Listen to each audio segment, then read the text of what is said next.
Hello friends, welcome back. Patrick here. So in this video, I'm going to review NGA that's going to be merging with Lion Electric. Pretty cool. One of the latest electric vehicle company coming to the market through a SPAC. So if you missed it, yesterday I reviewed GIK that's going to be merging with Lightning eMotors. So today, the second part of the double header is going to be Lion Electric. The cool thing about this company for me is that they are located 20 minutes from where I grew up in Quebec, Canada, and now they're going to be expanding throughout the United States through this merger. So let's get into it, but you guys know the drill. Please like and subscribe. It really helps out. And also, I want to thank specifically the 32 of you that have opened an account with WeBull this past month. It really helps to support the channel, right? I have to monetize it somewhat, so really appreciate it. If you guys are interested in getting those 4 free stocks, look for the link in the description. Thank you.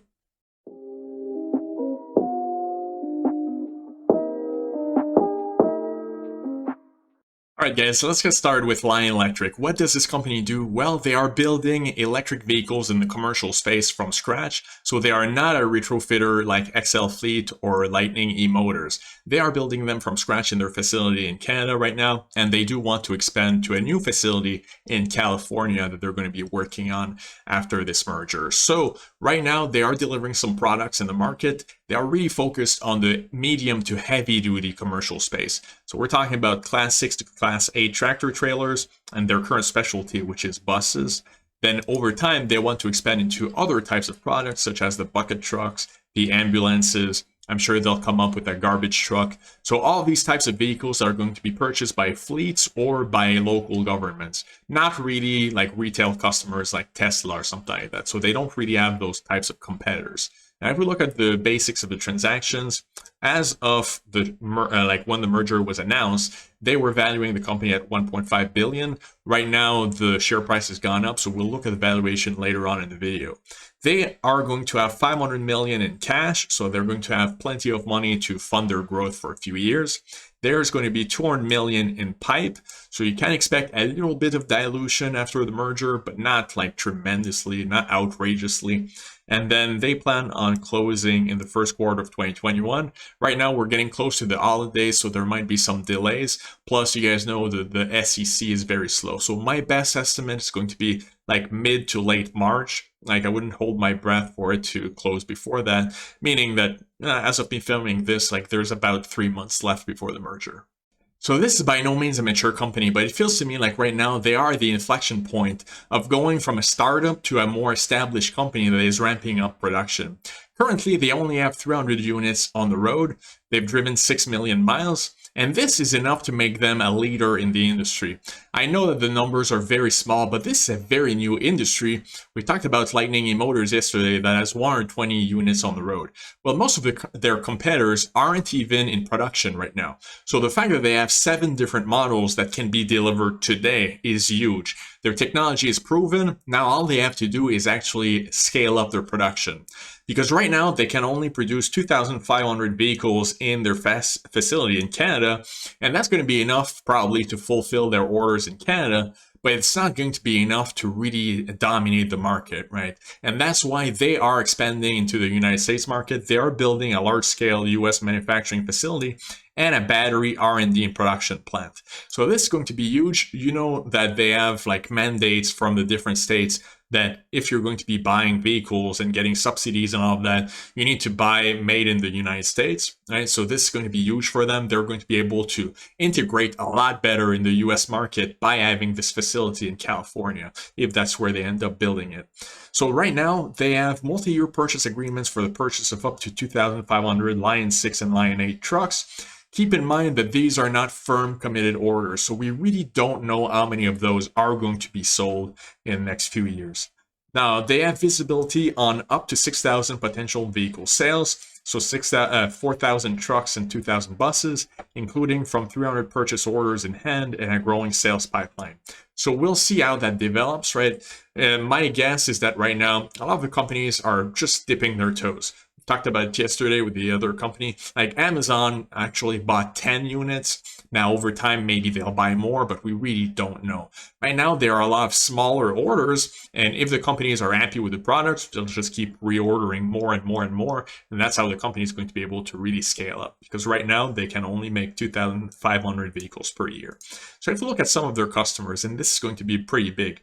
Yes, we have Amazon, but I've talked about this before. I don't find that very impressive because of the fact that Amazon's the type of company they're going to be buying from everyone, and then over time they'll narrow down who they want to work with. But when you look at some of their other customers, like Canadian National, like, who purchased 50 electric trucks, this is a much bigger deal because usually companies like these, I say, have a lower floor because they're building from scratch, so they have more risk, but also a higher ceiling because like they can really dominate the market. But here's where Lion Electric is a little bit different. Because they are the one big electric vehicle company in Canada right now, especially in Quebec, that gives them a huge advantage. Like this, you have to understand, if you lived in Canada ever, right, you know that this is a very different market. The entire Canadian market is the size of about California, but it is very protected by the government. It's not like the US, like it's not real free trade. They're going to get a ton of subsidies by the government, right? And they're going to get a lot of help. Every public company in Canada is going to be buying from these guys. So that to me really helps them with the floor, right? It raises the floor a little bit. They're always going to have, let's say, the buses, right? Well, if the Canadian government or one of the local governments there actually purchases buses for their transit system, who are they going to go with?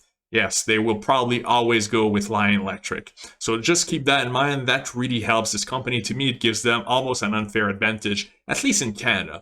The United States, they're going to be competing with a lot of different players. But in Canada, they're going to have almost a monopoly, probably. That's going to help them get at least a minimum number of orders every year. Another aspect of the company that's very important to me is the fact that they have proprietary technology. I've talked about this before many times. This to me is what separates companies that can be good versus companies that can be like amazing and really dominate the market. This to me is very important, is the fact that they are building these from scratch and 100% in-house. So yes, this brings them more risks and also a lot more capital expenditures. But at the same time, it gives them a lot more flexibility. If you look at a company like Arrival, that is custom building delivery vans for UPS, that is one of the main reasons why the company has so much momentum right now, right? It gives the company the ability of custom building for larger contracts. Well, Lion Electric is in that exact same case. Let's say that Amazon right now, they only bought 10, but they really like the product. Let's say that they want to get 5,000 of them, right? Well, Lion Electric is going to be able to look at the list of requirements by Amazon and say, yeah, we can fulfill all of that. But another company that's just doing retrofits might not be able to do that because they are based on other companies' chassis and other companies' technology. It's not the case with Lion Electric, and I think that this is huge for them. The fact that they can literally have, like, they can build any type of vehicle based on their current platform. So if we look at the size of the industry, it's pretty obvious that this company has a very good opportunity to become a large valuation company. One of the main reasons is just the fact that there's so many regulations that are going to favor this industry. And this is not just for Lion Electric, but for all electric vehicle companies. So they are talking about the size of a market where there are about 335,000 trucks per year. These are the medium and heavy duty urban trucks. And this by itself is 100 billion in total addressable market. Now, of course, the company is not going to get 1% of that, right? But even if they get to a scale where they get 5-10% of the market share, we're talking about billions of dollars per year in revenue, and the company's valuation is going to absolutely blow up over the years, right? If they can execute. Now, they also have the school buses, which is 45,000 per year, and this is one of their areas of expertise. This in itself is 10 billion in total addressable market per year.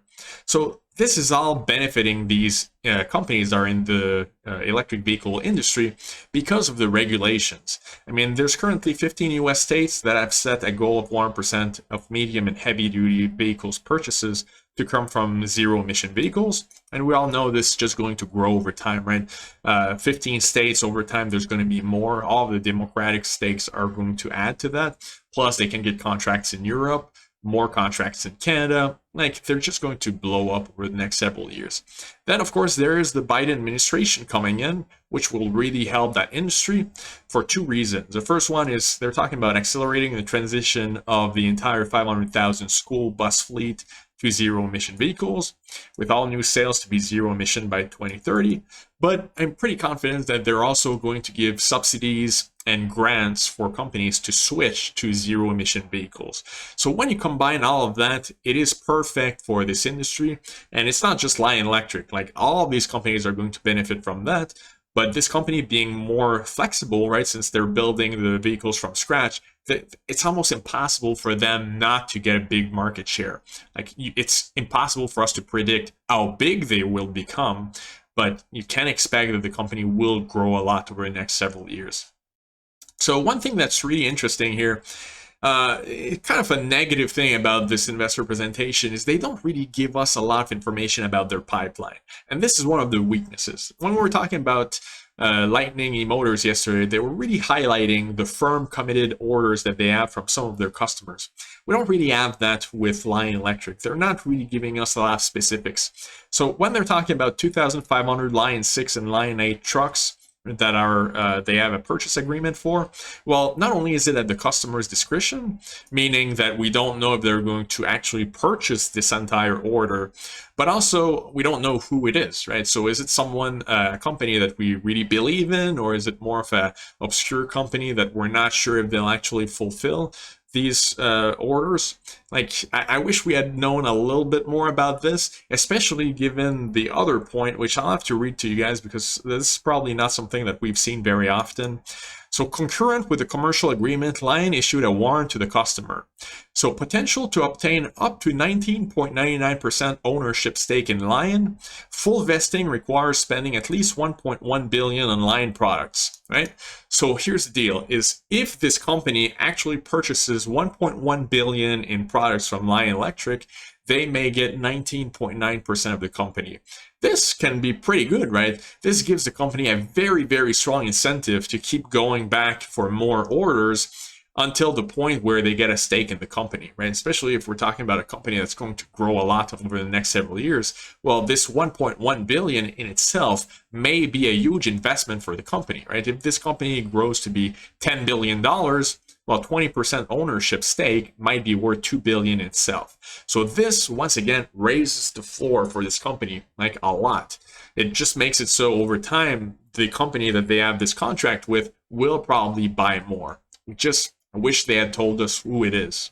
So currently, the valuation of the company would be at $2.48 billion. To get to that number, you want to take the number of shares after the merger. That's 194.9 million. Multiply that by the current share price, which as of me filming this is 15.02. Then you're going to add the debt, and you're going to subtract the money that they're going to have in trust, which is going to be 494 million. So this gives the company a valuation of 2.5 billion, which to me, again, like, we're talking about billions of dollars for a company that is still very small, but this is how like the electric vehicle industry is, right? You guys know that the valuations are all very, very high. And given the potential for the company, it doesn't seem like crazy or anything like that. They are already delivering vehicles, and this is one of the really, really important part about the company, right? Is that they already have the products in the market. So you're not just like betting that they will be able to produce them in a couple of years. So if we look at the sources and uses, the one thing that we want to look at is the 494 million that they're going to have in their bank account. That's going to be way enough to fund their operations for a few years, work on those factories in the United States, right, and really start their expansion there. So we do have to look at this little graph here because of the special warrant thing with the contract that they have. So currently, the multi-year purchase agreement customer, which is unnamed, hopefully by the merger, they'll tell us who it is, they will have 1.2% of the company. And if they get to 1.1 billion, right, in products, that would give them a full 7% stake. So there is going to be 20.5% for the SPAC investors, so us, like if you're buying NGA right now, and then the PIPE is 200 million, that's going to be 10.3%. So again, like the PIPE is not crazy with this company. You can expect over time there's always going to be some selling pressure, but it's not going to be like ridiculous like we've seen with some other companies that have crashed by 50%. All right, guys, let's get into the financial projections, and I'm going to go over this extremely quickly and kind of skim over it because we all know that these are made up numbers, and all the electric vehicle companies like really blow these projections up. So let's talk about their units sold. Right now, it's 110. They think that they can get to 18,400 in 2024. And this right now, their main revenues are the buses, but they think it's going to flip. And then eventually it's going to be the trucks. They plan on adding a lot of different types of vehicles, right? They can build them custom to whatever the company needs if they do a big order. So this is a great positive for the company. So they think that they can really scale this up. So their revenues would go from 29 million this year to 3.6 billion in 2024. It's a pretty steep increase, right? Do you guys believe in it or not? It's up to you. I can't make that choice for you. I think it's possible, but again, I'm always a little bit skeptical about these numbers. I prefer being a little safer than just assuming this for sure going to happen. And then that gives them a negative EBITDA for this year, positive next year, and slowly it's going to scale up over the next several years. But since they have a lot of capital expenditures, right, they need to build this new facility in the United States, they are going to be cash flow negative this year, next year, and the year after that. Now, finally, in 2023, they could potentially start to generate some positive cash flow if everything goes according to plan. All right, guys, in the wrap up, my favorite segment of the video, what do I think about the company? How am I going to be playing it? And does it get my seal of approval? Well, yes, of course, 100% it does get my seal of approval. This company has a lot of promise. Let's face it, it is an electric vehicle SPAC. So far, 100% of them have been successful. So it's just a matter of picking the one that you feel has the most potential in the future. So no matter which one you could have invested in so far, right? Remember, this is for entertainment purposes. I am not your financial advisor. But no matter which electric vehicle company you invested in so far, if you're buying smart, right, you're buying between $10, $15, you would have made money with all of them. So it's just a matter of which one you prefer, which one you think has the most potential. Even Fisker, a company that I do not like and don't think I would never recommend this company, right, has gone way up from its IPO price of $10. So this company is no different, man. The strength is that they have a lot of flexibility. The fact that they are building these from scratch and they are in control of the entire process from A to Z, they even provide the chargers, just gives them a lot of flexibility. No matter what kind of market opportunity they see, they'll be able to pounce on it. Right? So if a company like DHL or Amazon or any of the bigger fleets in the United States says, hey, we like your company, but we would need like these little criterias. Can you fulfill that? Company says, yeah, absolutely, we can do that. We'll build anything you want. So they'll be able to take advantage of those opportunities, which a lot of the retrofitters might not be able to do that. This flexibility to me is the fact that they have that proprietary technology and that capacity to me is very, very valuable. The fact that they have a very high floor because they corner the Canadian market, right, and they have other competitive advantages means that to me, this is a fairly good investment at the right price. Now, don't go and like FOMO and buy this at 30 or 40 bucks when there's a spike, right? But if you can get it cheap, personally, I think it is a good investment. So remember this for entertainment purposes. So I actually personally missed this first spike. I've been really involved with other stocks, plus I've had stuff going on outside of the stock market. So right now I don't have a position. I would like to open a position. Right now, the stock's at 14.97. It dropped a little bit from like when it peaked at 17.50. I'm not in a rush to open a position. The reason why is usually after the initial spike, right? This company's merger has only been announced for a few days now. After the initial spike, often for a month or two, the stock's not going to really do anything. Often it's going to even go down. That's a great opportunity to buy. So I'm going to wait and see, right? If I can get better than 14.97, then eventually probably I will open a warrants position. I've been talking about this a lot lately. So the share price at 15.02, the warrants are at $4 right now, which gives it a leverage ratio of 3.76. you can get 3.76 warrants for every share that you would buy. So if I can get this when the leverage ratio is in like 4 or 4.25 or something above 4, I might pick up some warrants. I don't know the size of the position yet. As I mentioned, I'm very involved with other stocks right now, but I do think that this is a pretty good opportunity if the price is right. So guys, let me know what you think in the comments. I hope you enjoyed this review. Right, I'm doing my best. I have a lot of them in the pipeline right now. So if you want one specifically, let me know in the comments. Right, a lot of you have requested some already. So I'll see you guys in the next video.